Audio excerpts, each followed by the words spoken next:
আসসালামু আলাইকুম। কেমন আছেন সবাই? আশা করি ভালো আছেন। আলহামদুলিল্লাহ, আল্লাহর রহমতে আমরা অনেক ভালো আছি। সবাইকে রোজার অনেক অনেক শুভকামনা। সবাইকে নতুন একটি ব্লগ শুরু করতে যাচ্ছি। আমার আজকের ব্লগটি হচ্ছে আমার ইফতার বানানো নিয়ে। তো প্রথমেই পোলাওর চালের খুদের ভাত আর কি বানালাম।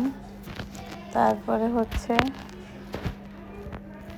স্যুপ বানালাম একটু, আর পাস্তা বানাবো। পাস্তা সিদ্ধ পাশের চুলায় বসিয়ে দিলাম।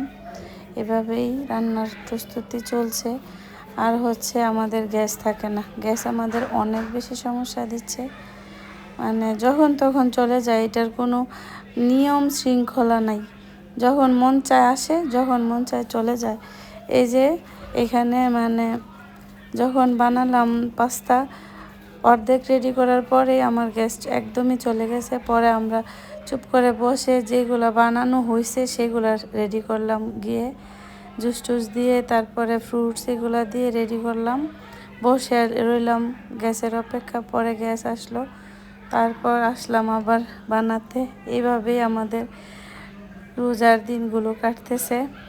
আর মাঝখানে আবার বাবার বাড়ি গিয়েছিলাম, 2 দিন বাবার বাড়িতে বেরিয়ে আসলাম ছোট ছেলেকে নিয়ে।